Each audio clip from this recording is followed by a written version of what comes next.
Both of my electronic devices say it's 7 o'clock, so why don't we get this party started?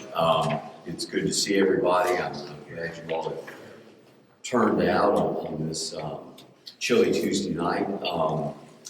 We've got a fairly light agenda tonight, and we'll sort of plow into that. There are 3 items on our consent agenda, and I'll entertain any questions anybody might have, and if no questions or comments, to hear a motion that we approve those. So move to second. All in favor say aye. Aye. Item number 2 is a park, and Brad, I'll just turn it over to you to introduce. I guess we have 2 Davids here, right? Yeah, 2 Davids tonight, both from Bobbitt. About a week and a half or so ago, they submitted a pretty extensive document. So tonight is just an opportunity for them to kind of give a brief overview of that, to answer any questions that the council may have. Okay. Well, we're glad you all are here and have the floor. Thank you very much, everyone. I'm David Wilson with Bobbitt Construction. My pleasure to be here. I think I met some of you a little bit while ago when we started this project. We kicked it off. And to Brad's point, so that I didn't bore you, I brought a print of it, but I didn't think we wanted to go through this entire document set in this evening's session. So what Brad and I had discussed is going through, and he spoke with some of you folks last week after I delivered this monster and talked about some key questions to discuss with you. And I had made a note of them that Brad had given to me, and I did some answering to that, and I believe he gave you a hard copy of each one of those. Right. For review. And then I can go at any pace that works for you, for everybody here, and I can walk through the questions one at a time, or you could ask something and I can address it specifically. And then at any point, if somebody had more questions for me, I'm here, feel free. David, what might be helpful, and yeah, I mean, I've read through everything to tell you that I understood everything without you sitting beside me interpreting things, that I'd be lying to you. But sort of give us the 30,000 foot view of where we are right now with the project, what you all have done, what is left to be done, and just sort of an overview. I think that'd be helpful for the council. I think we may have some questions and comments after looking at what you provide, some of which that you've been kind enough to get some information on, but also for people who are here tonight. Sure. Well, what we embarked to do a little over a year ago was to redevelop the Swepsonville Town Park into a venue that's going to be suitable for all sorts of people to come down and enjoy and take participation with. We were hired as the design builder for the project. And what that is, it's a combination of the construction manager, design builder, which is Bobbitt, who's going to actually build it, but we also retain our own engineering and architecture staff that's participating in the project, and we partnered with a company known as Withers Revenell, who's a well-known architect, engineer for landscaping, site work, civil work, things of that nature, and they specialize in this kind of construction and development of a park like this to take it to the next level. And what the scope of the work is right now is to really understand and survey the property, and then we've been working with the town to develop a scope of work that's going to include a new wiffle ball field, a pickleball course, parking areas, playground areas for children, a new multi-purpose facility that's going to be a community building that's still going to have that same vibe it has now with the building that you have in the overhang, but it's going to be a little bigger, and we're looking to develop it into more of a architectural theme that's going to pay homage to the community and what was here with the old mill, to really bring that history back and really make it pronounced for people that visit the park. Where we stand right now, and one of the things that Brad and I have talked about, we're kind of snickering about, is the development of what I sent to the town at this point. Is we've gone through and done a lot of due diligence on the site itself. There's things like floodway determination with regard to the river, wetland delineation so that people know where we can build and not build. Is there any endangered species on the property? Doing topographic surveys to understand and document the lay of the land and what's underneath the soil. So all that sort of due diligence, which is very intensive and time consuming, has been going on over the course of the past year.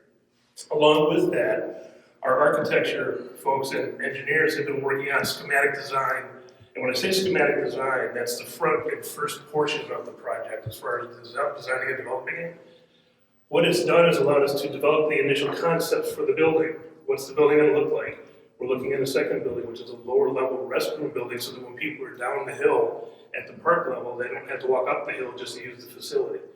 Those things are being done behind the scenes, and it's in an early stage. So the stuff that we're doing is conceptual and information gathering. And then what we did with that information is we assembled it all, and we put it together in a comprehensive package that shows the documents of what we're looking to propose building with the town, what it looks like, what it could be like, and also we put together a high-level cost budget of what we feel today that that project is going to cost to build if we were to begin working on it tomorrow. Now, at this point too, we're also at the point of a very early stage in design. It's the first level of 3 stages. There's typically schematic design, design development, and construction document. Where we are now is the fact-finding stage. We're getting to that first point to say, this is where we think we are. What we're looking to do after this meeting, and everybody's review and approval and understanding of the path forward, is to go to the next level, which is called design development. And that's when we take these concepts and we take them to the next level of really beginning to develop that engineering understanding. You know, what piece of steel, what brick, how are we gonna cut the hill open on the side to make things happen? All that's gonna be developed to a much more detailed level.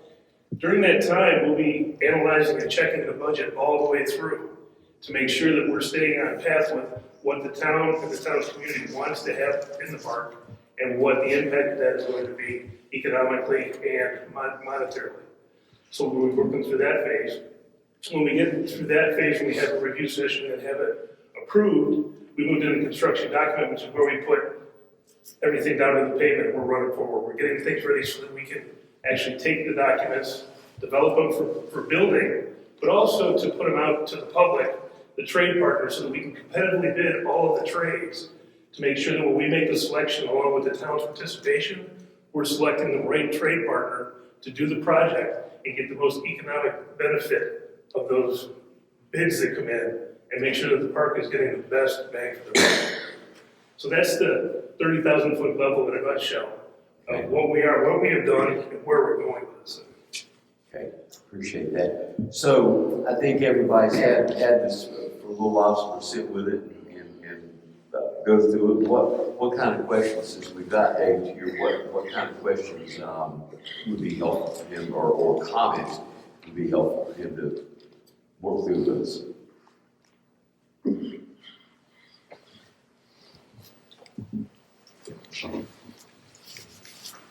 So I'm new to council, so I wasn't here through a lot of the initial conversations and stuff. What is I know that area at the moment is somewhat flood prone. What is are there any what's the danger to our investment if we have another flood like we had last summer or something like that? That's one of the things that, interesting you say that, we had worked through an initial schematic design concept that we had gone ahead and we had it fairly stabilized as where we thought we were going. And that's what the initial budget was based on. And then we had this occurrence happen, and then we started talking with the council and Brad and folks on what can we do to maybe mitigate things that could happen if this happens again. One of the things we elected to do in the concept that we're intending to move forward with is the playgrounds that were going to be down in that main basin on the field level. There's actually some concepts that are talking about moving them up to a hillside function to get them up a little bit higher. And we've moved the buildings now out of that 500-year floodplain. Now, obviously, to Brad's point, over the past several years, we've had a couple 500-year close floods. But we had the buildings lower, and then where that floodwater came into, and talking with Brad, where the water rose to, would have probably been at the roof of the lower building. It was going to be lower restrooms.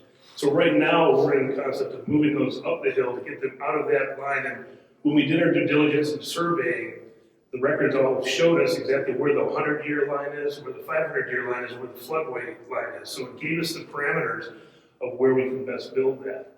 Another thing we looked at is relocating the pickleball court a little bit, and then we're going to probably look at different fencing structures for the pickleball court, so that if it is something like that happens, how will it be best suited to withstand something that comes from that kind of event again?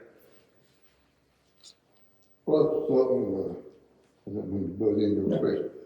Well, and I know I've been too many years outside, retired from code enforcement and all that. But used to, you couldn't build certain buildings in the flood zone, floodway. But like the pickleball court, some of that stuff, it's not really buildings on it. Could that be better use of our total acreage to build some things in the flood area? Once the water goes down, the kids can still go back and play and do whatever. What we've done now is, and Wizard Ravenel's not here to talk more in depth about the floodway, but that's been a topic of conversation since we started this over a year ago.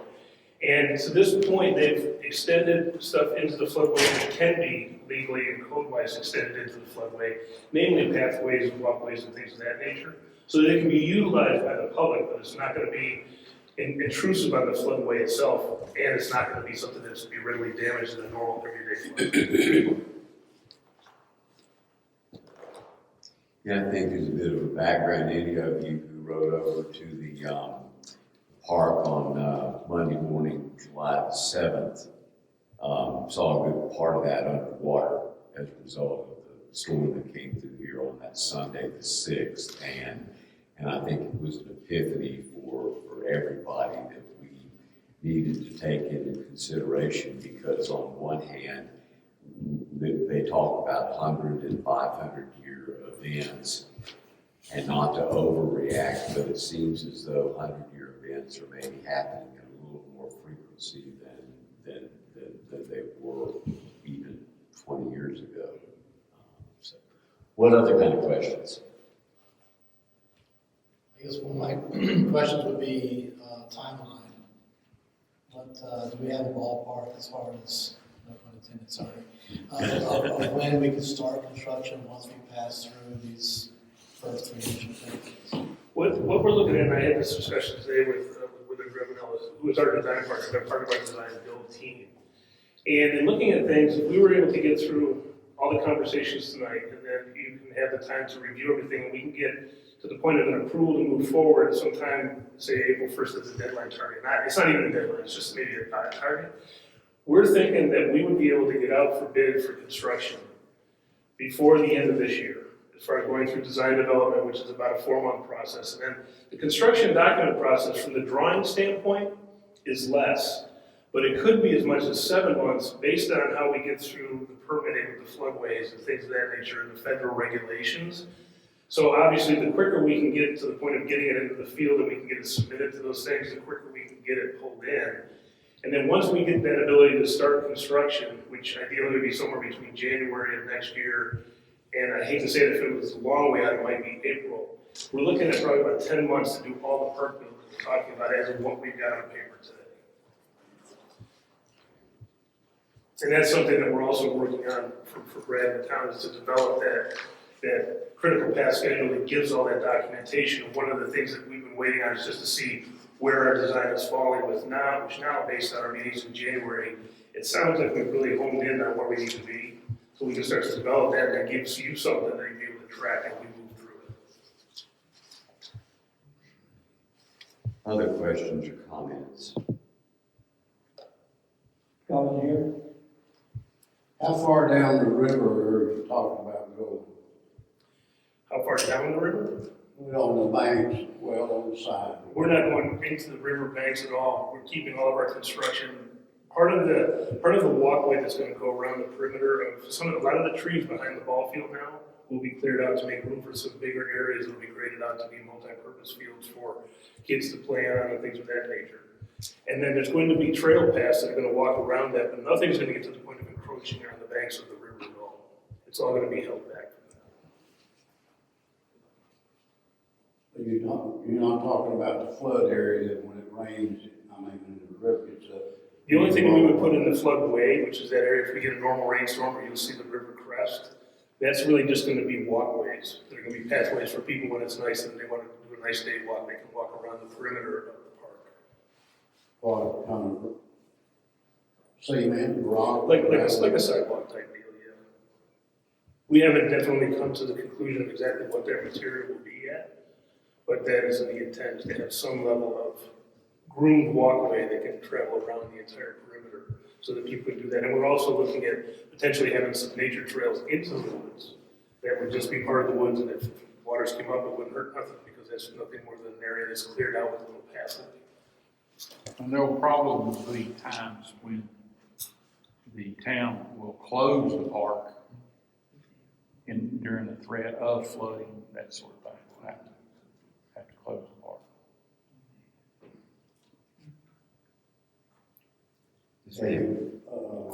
Oh, I'm sorry.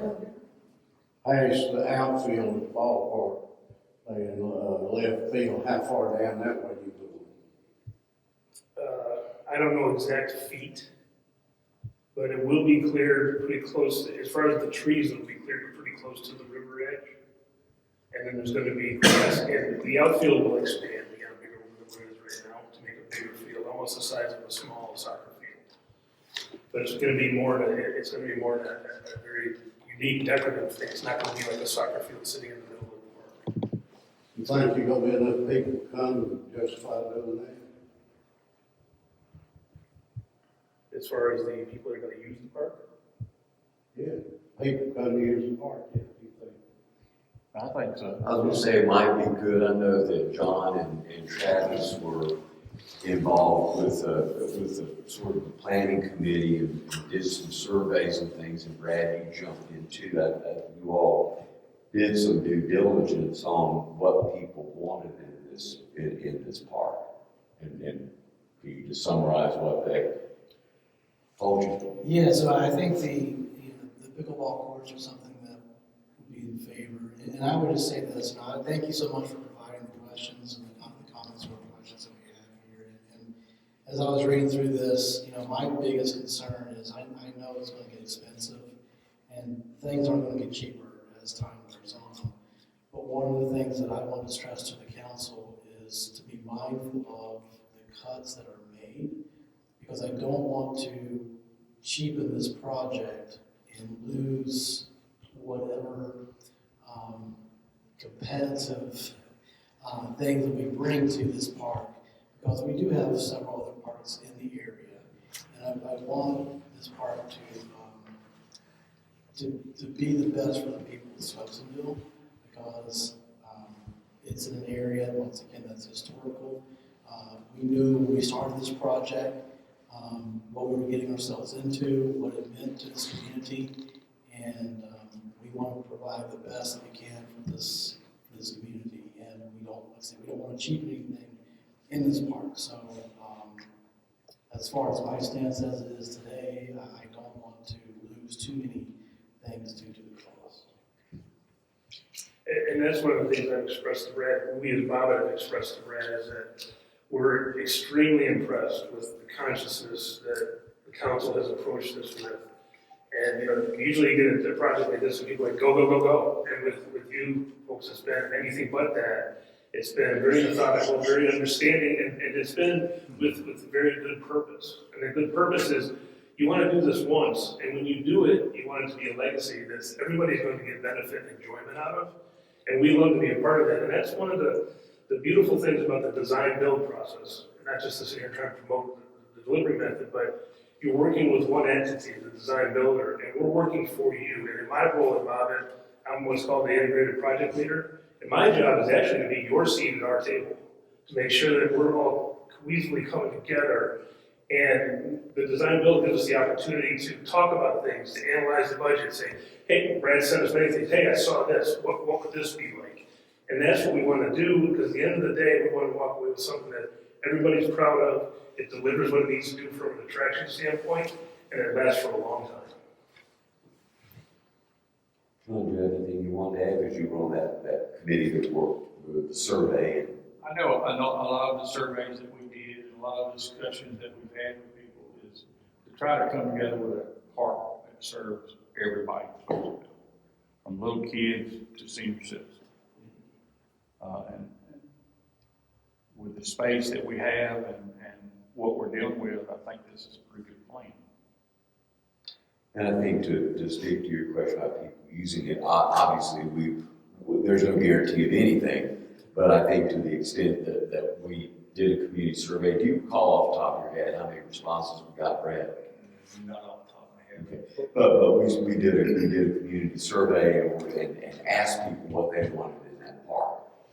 so that we can be responsive to what people here wanted. And I think the other thing, and I think Brad deserves a lot of credit for this, is that he's led us to think about maybe doing some things that might be a little bit unique from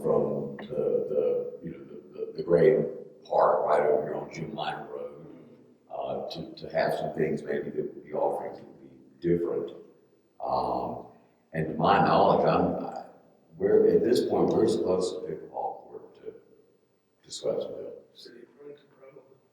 Pardon? City of Burlington, probably here. Yeah. So Graham doesn't have any pickleball courts. Unless they have one in Okay. But we're trying to do a park that's not just, I mean, I've been in big communities and big cities, and they have a new park. All it is soccer. Yeah. Or all it is pickleball, or all it is softball. We're trying to do something that, that everyone. I personally love the idea of pickleball court. I have since it first came up in our conversation, Brad mentioned, I said, let's do something different. I think that's a fabulous idea. And I don't know of any wiffle ball parks around here. That's something that's like pickleball, not to that extent, is something that's growing in popularity. But I think you had your hand up first. Yes, ma'am. I did, and I'm sorry, I must not have received the survey, so I apologize if I say things that you talked about months ago.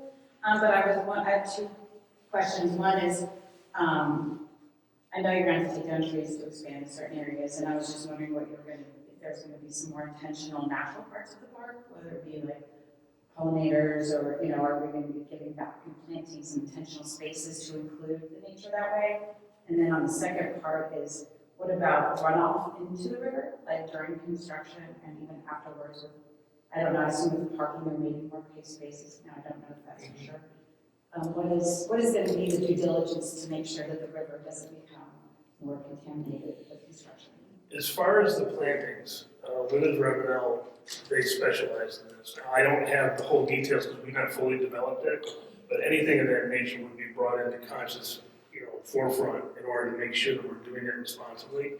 And I know the original plans we've been working on does allow for nature trails, so that we're not like cold cutting everything. We're leaving places where people can walk a trail, and if it's a nice day, they can continue into the woods and explore the natural areas, and the flowers may be growing the different trees.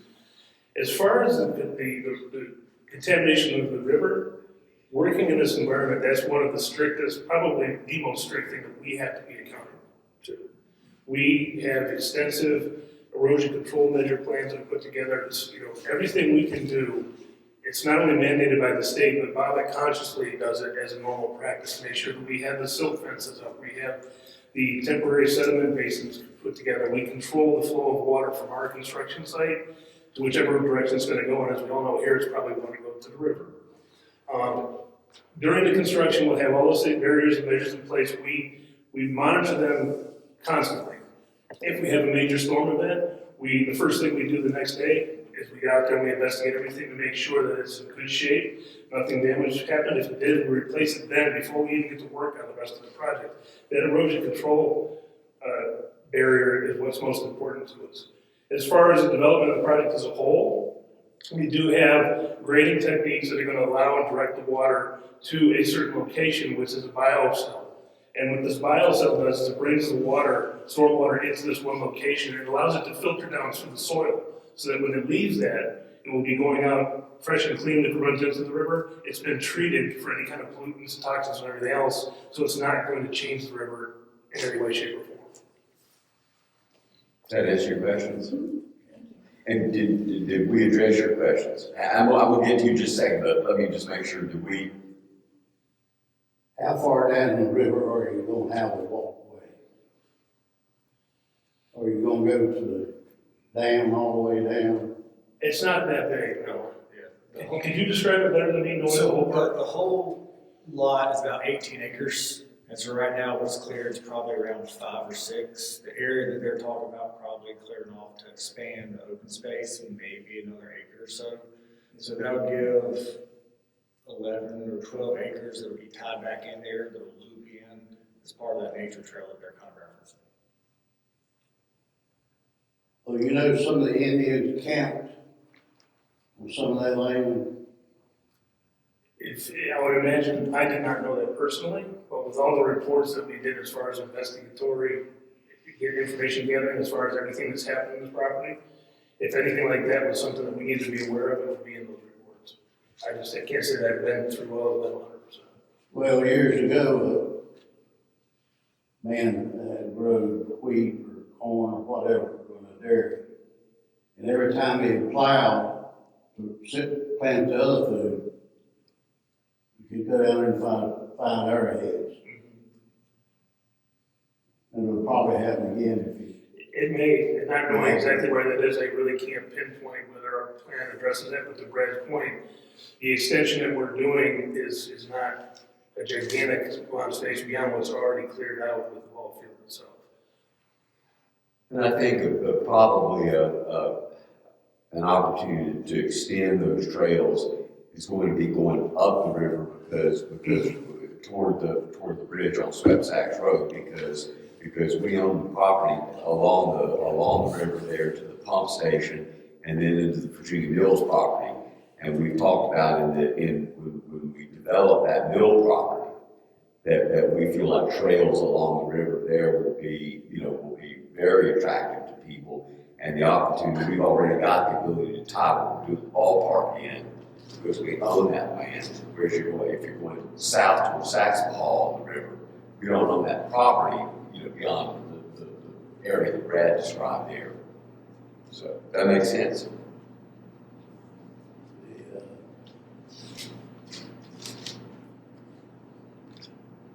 You got some houses, if you go down and take a left, and you got some houses, the back is on the riverside. Or are you going down that far behind them houses? It don't back up to the houses in Woodside. Did you know that Virginia Mills and Swepsonville use that as a garbage dump where them houses are? I'm learning a lot tonight. No, I don't mean to be silly. I didn't know that. No. It was originally a dirt road went down to that house that's there now, and then one on the other side of the little creek there, that bridge go across. That was years ago. You had a question or a comment? Yeah, it's just real quick. How close will the pickleball courts be to any of the houses? Because there is a noise pollution that comes along with pickleball courts. The exact location hasn't totally determined yet, but right now where we have it in concept would be if you're standing up in the building with the stairway down in front of you, it would be down to that lower part below the stair, pretty much below the actual building that exists today. It's not going to be up against the property boundary at this point. It's going to be offset because what we're looking to do is have a lower level parking area. So there will be a drive that comes down alongside that property line. The northern property line, just if my directions are correct. And it'll take us down there, so that's going to be a separation in and of itself. And then the pickleball court from our last concept is actually moved over a little bit to the south. Okay.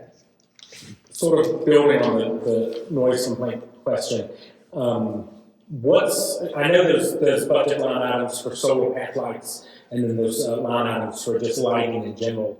What is going to be like lit at night, and what is going to be just sort of natural lighting?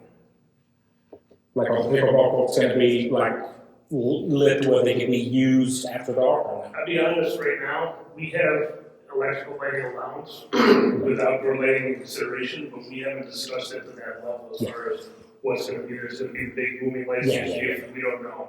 I don't believe that's the intent. And obviously, not having that big of a field, whatever we do would be brought down closer to the wiffle ball, pickleball area. Yeah.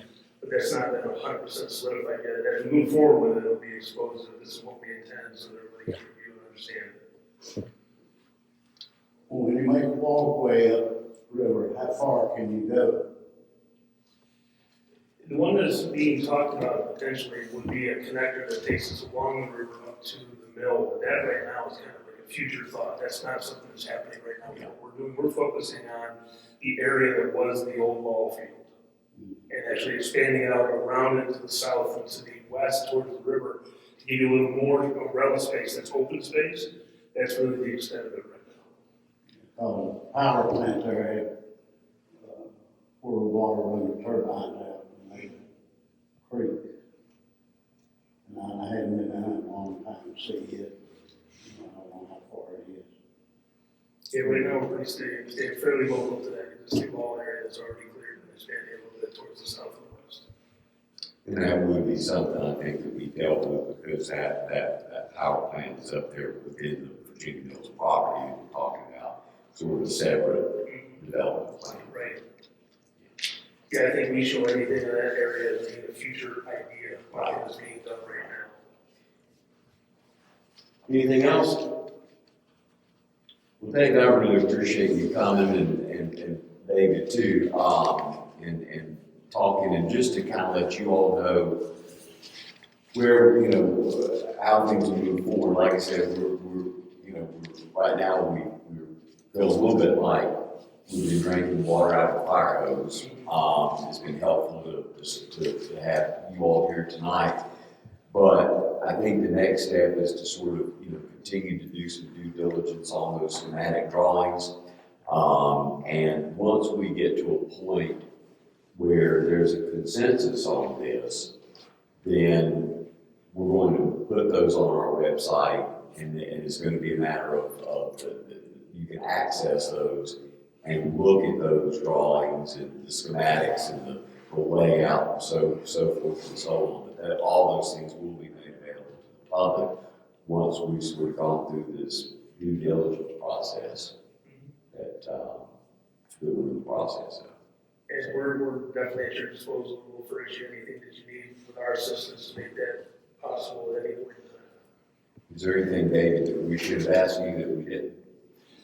I think based on the questions that you all asked Brad that he gave me, I answered everything here as best I could.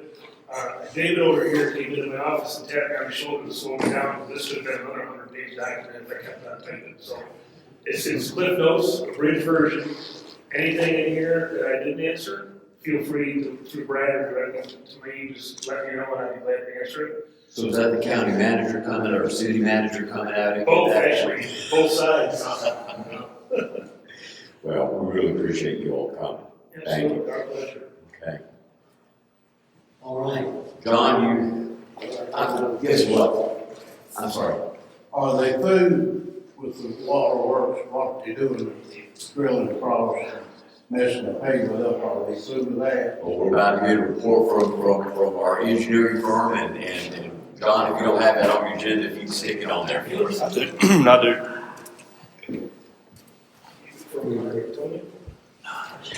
Hello everybody. I'm John Carrouth from Alamance Curb King, sitting in for Franz, Holt tonight. So the East Main Street Water Main Replacement Project, we received final certification from the state of North Carolina last week. So starting this week to the next, contractor is converting the water services over, putting the new line in place and making it fully active. Once that's complete, they'll go ahead and start paving the roadway. They were anticipating doing some patching along, but weather through the wintertime, the asphalt plants did close down. They're slowly reopening now that it's starting to get warmer. But they are trying to get that completed as soon as possible. As far as the sanitary sewer rehabilitation project goes, Clay Phillips with our office, he's coordinating with the contractor, trying to get the final documents in for some payroll and other items as far as the loan grant compliance, that goes, to make sure there's no issues with the state there. The water AIA report is complete. That deals with the lead service line report. We are currently coordinating with the town as far as GIS and trying to figure out what the best database is that the town can use at a staff level, and make sure that it's updated as frequently as possible and gets them everything that they need. And similar with the sewer, that was a very similar project, but two separate components through the eyes of the state and how those grants are done, so they have to be done in separate measures. So that's where we stand. If y'all have any questions? Questions, comments? You mentioned sewer, and lately the river has been really smelly. Who do we call That, to report that? Is that the city of Graham? as far as the river itself, that would be North Carolina, DEQ, Division of Environmental Quality. They would handle most anything environmental river like that. But what you're probably smelling is the city of Burlington's treatment plant. Yeah, we're, you know, the Quarry Hills Golf Course on the river. And even the new people in the new development there along the, it's Malvina Court. Yeah, they're complaining too. Unfortunately, that smell has been around Swepsonville for years. I know, but it's years. bad with this rain Yes. this last couple weeks. Especially bad.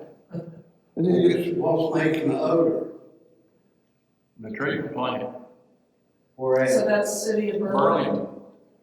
It's not the new Graham plant, it's the Burlington plant. Well, the Grand plant's been there just as long as this one has. I mean, you're gonna get a certain amount of odor from any treatment plant, unfortunately. Burlington has a relief recycling and compost over there. And then the following year, they collect all the leaves. Grandpa lives down Swepsonville, the place they call the farm. Yeah. Burl takes over across the river to South Burlington. They got a warehouse, they got a whole about 4 town Swepsonville. They put all the leaves in it, and then they mix, after it decays a certain amount, they stir sludge in with it to enrich it. They aren't doing that now, are they? And while it's cured, it gets worse than the actual sewage treatment. Well, I think that idea of calling the DEQ and just telling them that you know, maybe that you anecdotally feel like the smell was, and some of your neighbors that feel like the smell was worse, and just having them come out here and take a look at it. So.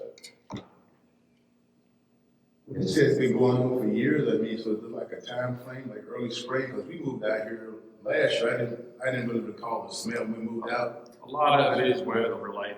Yeah. Winds and humidity and all that plays a factor, I'm sure. Which makes the river smell. I don't think it's the river. We live along the river right there. I don't think it's the river, I think it's like you're saying, where they process, you know, a lot of the refuse on the other side, and then it rains, and then the wind blows it across, and that's where it catches on. If you get a westerly wind, that's when it's bad. Because well, you guys are basically sort of just north and diagonally up from that. Because correct me if I'm wrong, but the plant is upstream, not the main part of the Holt River, but over there on the other side, coming up over there where the Right, it's the South Central Treatment Plant is south of the bridge on Swepsonville Road, and you all are north of you're north of the bridge on Swepsonville Road. So there is some distance between where you all are and the South Burlington Treatment Plant. But do we have a number with the DEQ or John, do you all have one that you could get us to? Yes, The we right have. person? Yeah, I can pass that along to Brad. Get that right. All right, great, thank you.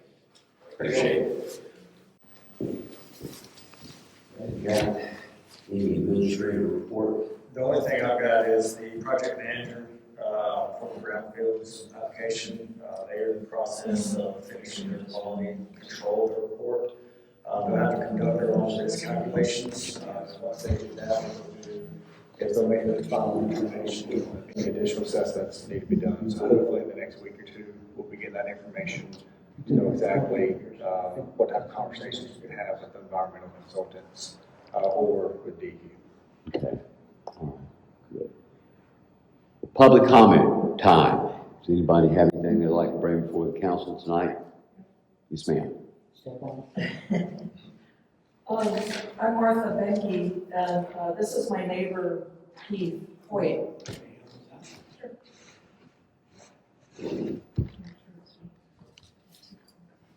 Oh,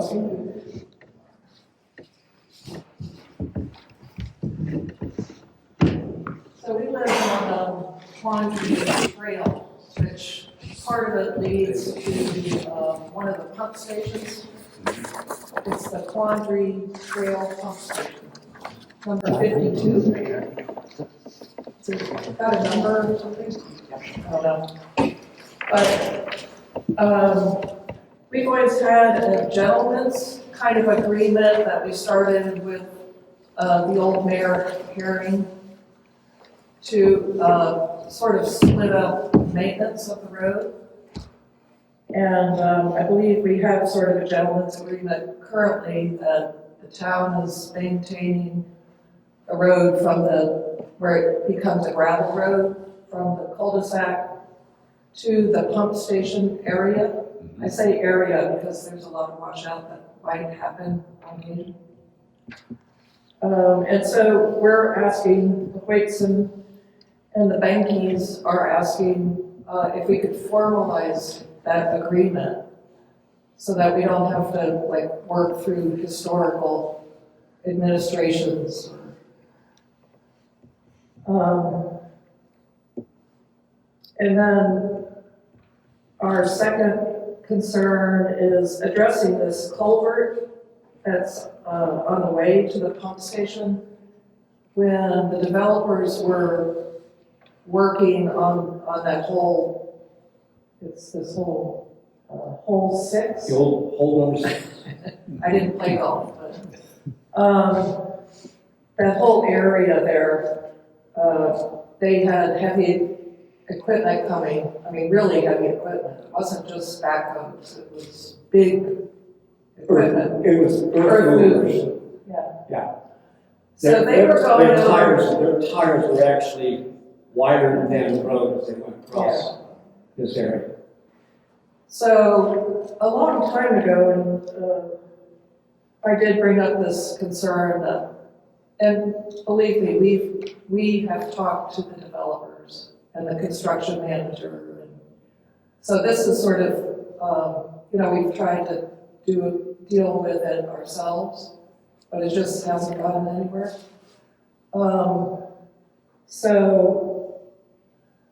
I did mention it to a couple people, the town and the developer in September 23, that these heavy machineries have collapsed this culvert on our road.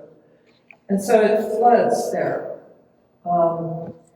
And here's in July, if you want to see what the flood looked like on our road in July of 25. Yeah. And I would point out in that first photo there, at the far end of that area where you see the water, there's supposed to be another culvert that runs underneath our road. Well, when they built our new road for access, they buried the culvert. So that cut the drainage on the one side down to just the one culvert, which, as you can see by the bottom right photo, is losing ground. On the left bottom photo is what's left of one of the culverts. I think you pulled it out.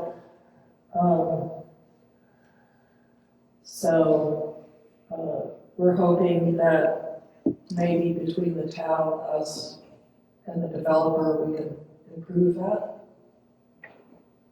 Well, the developer hasn't answered to us on these concerns.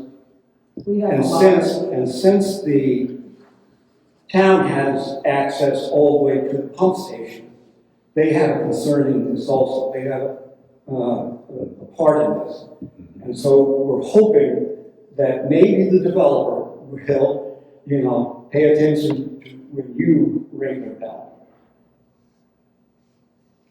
Well, Brad shared with us a little bit about, this whole situation. And I think I can tell you tonight, we're not going to come away with any sort of resolutions, but I do think this is a starting point to start with some due diligence and find out exactly what's going on. I guess one question that I would have is, do you all have a copy of the easement from the former owner of the property that granted you the easement? Yeah, we have. We have, yeah, excuse me. Okay. Yeah, we have. We have the original easement, and then the developer changed the actual road that we use to a certain extent. They didn't change the distance that we have to drive, so, but it's still the same easement. Still within the easement. That's correct. Okay. So Keith, was that Will Man or whoever owned the property that Desco bought it from? Are you saying that they went back and changed the easement? When they bought the property, our easement went across their property, and they wanted to develop homes where our easement came across our road. So they moved our road, and I checked with the land use attorney, and because it didn't inconvenience, it really didn't change the easement. So we really couldn't contest the movement of our road. But then they were able to develop their homes. But what they didn't do is fix the problem of the extra drainage and stiffening up this road for their heavy equipment. Okay. Well, I think what we, and we don't have a copy of the easement or was there a separate easement granted to the town for access to that pump station? I think there was an agreement, because I remember the old mayor talking about their agreement with the golf course. See, that's just it, Martha. We need to do some research and have our attorney look into this because I'm not indicting the former mayor, but there were a lot of handshake agreements that should have been put into writing during the little over 8 years that I've been on the council. Now I guess a little over 6 years that he's been gone. That we just had to go back and look and try to find information. But the point of all that is we're going to dig into this, and because at least from the access off Quandary Lake and the cul-de-sac to the pump station, we got a dog in that fight. Because we need to make sure that we got access to that pump station for regular, just checking on regular maintenance, mowing, and then if that pump station were to fail, we got to have access to that. So we understand that and want to make sure, and make sure that that's taken care of. And then, look in. I'll be honest with you. I wouldn't want to make any promises tonight if we've got any more leverage with them than you've got at this point, simply because we're through the process where I think they have permitted every home that they are going to build in these first two phases. So we don't really have any leverage at this juncture to come back to them and ask them to, kind of work with us. And we've not got any indication about the third phase of that property, which is going on up the, what was it, 15, 14 was the par 4 the dog, or par 5 the dog leg. They're going on up that way with the third phase, but they don't file a plat for that. So I won't get your hopes up that we'd have any more success with them than you. Yeah, they got the special permission, the waiver, because they were gonna have this greenway and everything, and the greenway is just such a mess. It's right by our house.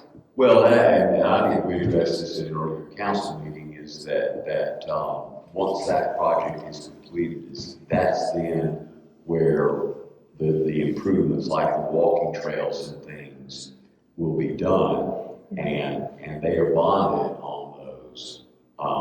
They have put up a bond in the event that they default on those things, but there would be resources there to cover the cost of doing that if they default on their responsibility. So. There's still, speaking of that greenway area, and I think you said dealt with part of the problem. They had a pit where they had to take the dirt to shore up some of the homes on the old number 5. Well, it remained a pit for quite a long time. They started to fill it back in, but it's still a 40 to 50 foot pit. And I don't know if a small child can ever get out of it. Just that There's way. fencing around it. They have, just that, construction kind of plastic stuff. Right. And then we're just mentioning that, we had the town and the developer, and I think you were there, come out when, my husband and I wanted to know what the drainage plan was, because all that mud was coming between our 2 houses. This is a separate culvert. And we got them to agree to put a new culvert there. I think that they did do some erosion control, but now it's destroyed when they did this big pit. So we were having sediment, and I know this might not be the town's thing to address, but the town did come out to try to assist us in, troubleshooting this erosion. And so they were witness to, the construction company saying they would address it, and they haven't. Would that be another issue for the DEQ? And I think they have oversight over those kind of things. You guys help me out. I think that would be. Yes, North Carolina, DEQ, they handle all erosion control measures. I guess we got a call again. Unless it's a large municipality in North Carolina, most municipalities are not able to do their own erosion control program, so it's all right to the state of North Carolina. I do have one question for you all, if I could ask. I didn't interrupt. Go ahead. You got something else? Well, go ahead. I was just going to ask you, I still don't know the street names over there, but the street that comes down and becomes a cul-de-sac, I guess, of that development, which would be closest to your houses. Malvina, the new Is it one? Malvina? I couldn't remember. But it looks like in that cul-de-sac that they have gravelled something out of that cul-de-sac. How does that affect it? Is that part From of it? what I understand, that's just an easement maybe for the sewer, or? Yes, I believe that's the way the sanitary sewer drains, and it goes out that whole side in that direction. I did want our road to come from there, but then the developer wanted us to pay for it or something. Okay. Well, it almost looked like a trail had been, my wife and I walk over there and it's usually dark. They're driving in there with big trucks and dumping dirt into the pit of despair, we call it.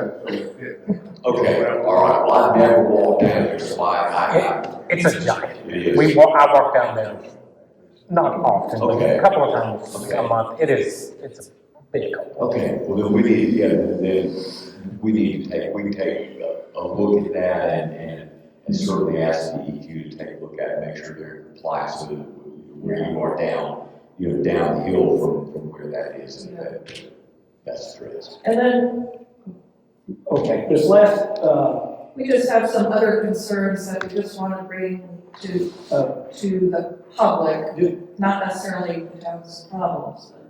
well, it's not the town problem, but it is when you consider it affects your citizens.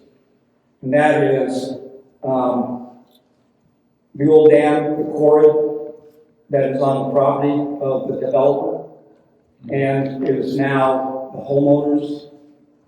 Nobody has tried to restrict access to the old quarry as a swimming pool. Mm-hmm. I myself, in years past, have swum there.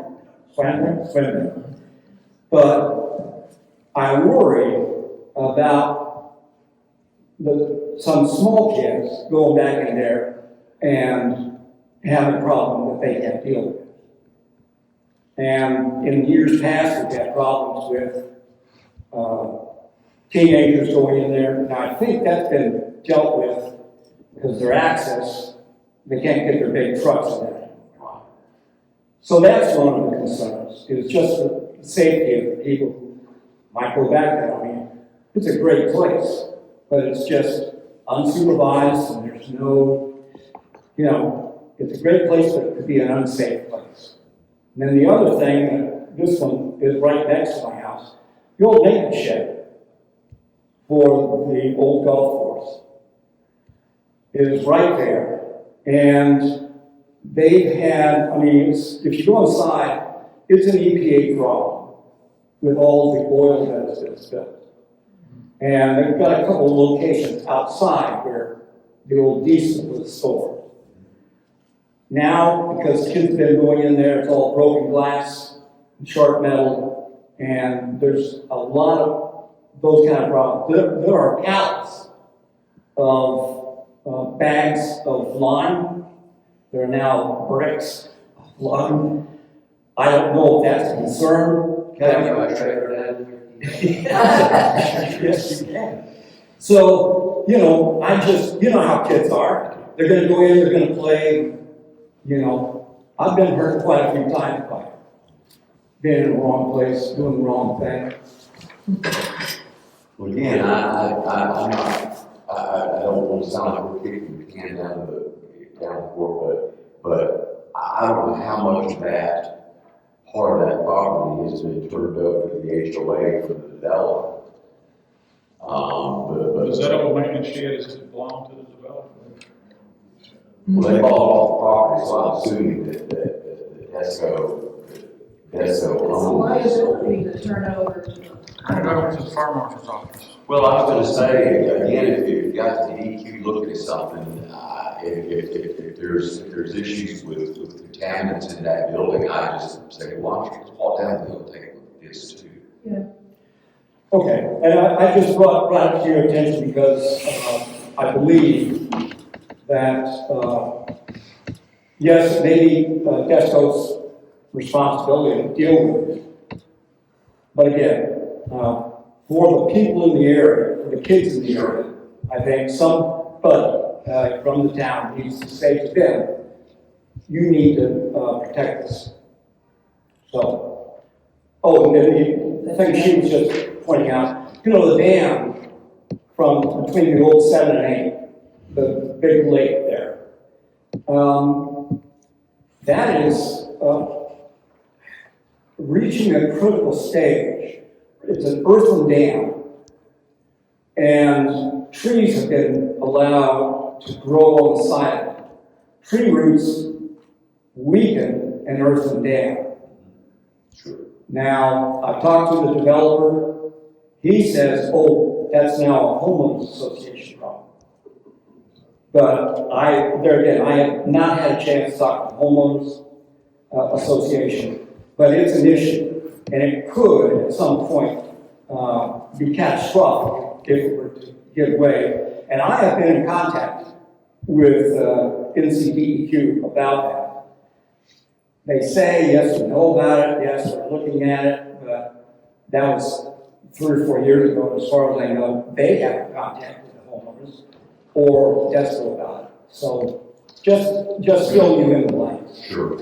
Well, again, I think we've been dealing with there's a dam over there at the park, we're building our park, where that pond is on Bob Road. And I know we had highways, come in and do an assessment of that. And who within the DEQ, Brad, John, handle is there like a dam division? That probably, I haven't worked with them in a while, but I would imagine that would probably be like the water engineers more or less handle those. Okay, like our water engineers. That's right, yeah. Because in that report we got from Bob, they done some analysis on one over there, again, so maybe before the court engineers would be. Okay.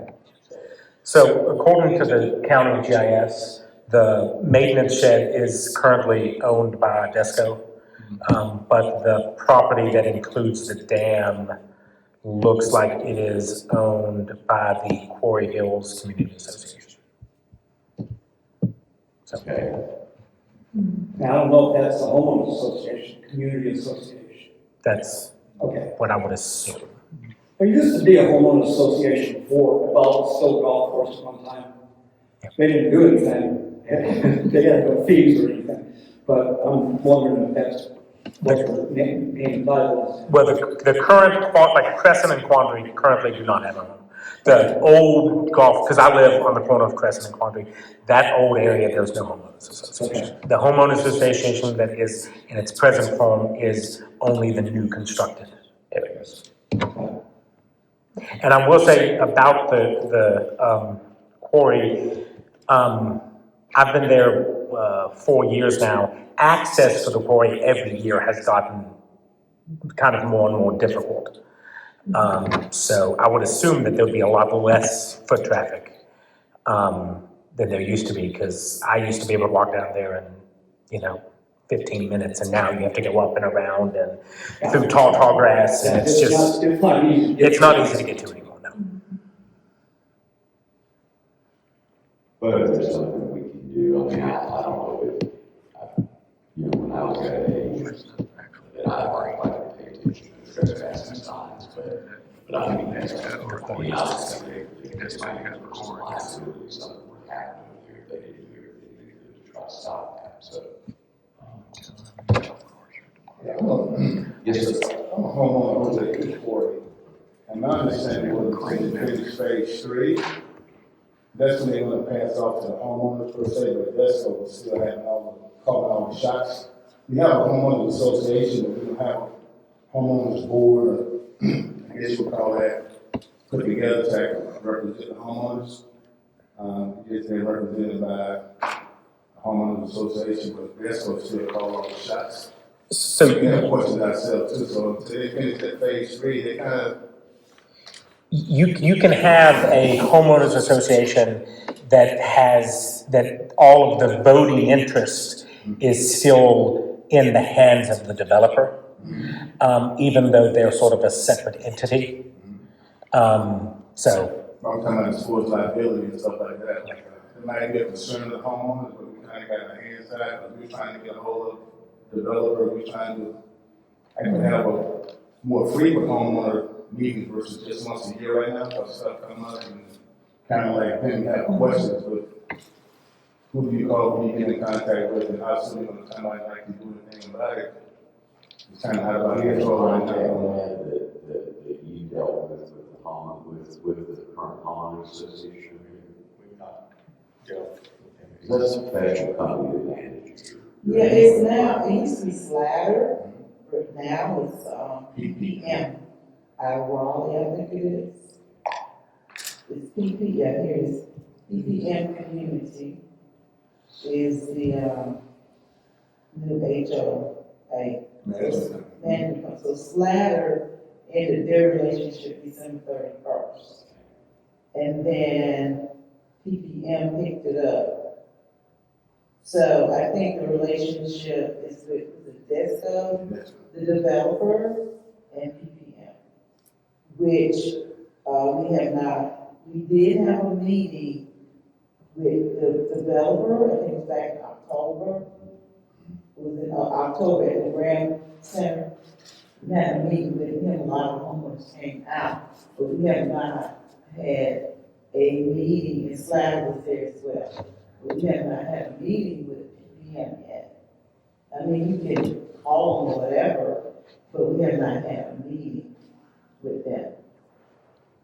There should be some sort of agreement that goes in, and I don't remember the details, but I think we went through that process where we ran it in a waiver that somewhere in that process, there comes a time when Desco, because they finish their work, pulls out, and then the homeowners association is supposed to be turned over to the homeowners. They want everything done, like you're saying.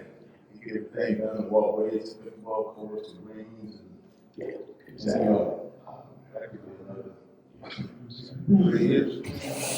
Yeah, and our town attorney, Paul, who's not able to be here tonight, and that might be something that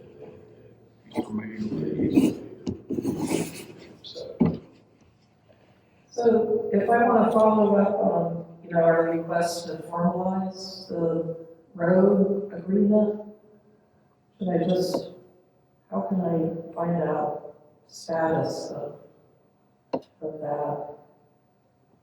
Should I just check with the town? Well, actually, let us get whatever documentation we can find, that we got, and see if we can take a look at that easement that Corey Hills granted, for the, Will Land, the original owner. And then we'll go from there.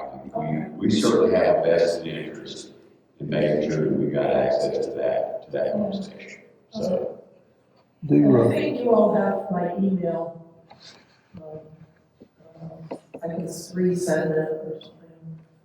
Along with, do you want easement information that I have from the deed office? I have copies. And our attorney will probably pull that folks. I'm sorry? Our attorney will probably pull that information. Oh, okay. But this is problem concerning the culvert drain going in the driveway that goes around by our pump station. When's the last time you talked with the developer about repairing that, so it'd be documented? Well, it was before the July flood of last year, because we had other issues of where they had been taking the dirt, regrading everything on the old 6. Well, what happened was then the rains came and came down the old 6 and then straight down our road and washed out all of the gravel there on our road and down in front of the pump station. So we called him in and we met with him, Daniel Sullivan, and he did come out and send a guy out with a backhoe and they dug some diversion. And when was that? This would have been last summer, let's say, August. All right. But So we did do that. But this picture here, this drain culvert, this has been like that since last July. Oh, yeah.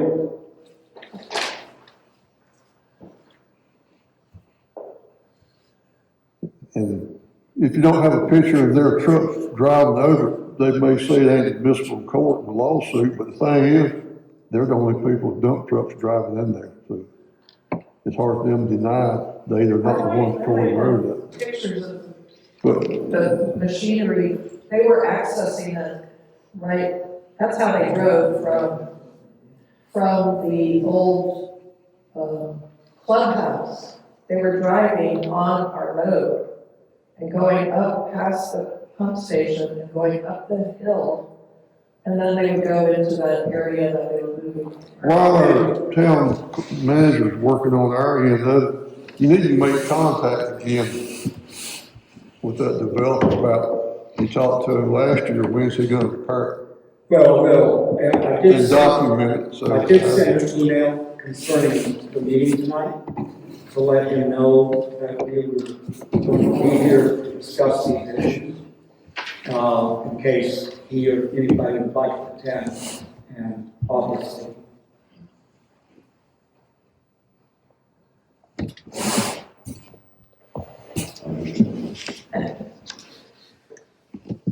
Thank you. Thank you. Sorry I had to hear that. Are there any council comments? Not where everybody should adjourn. So moved. Second. All those in favor say aye. Aye.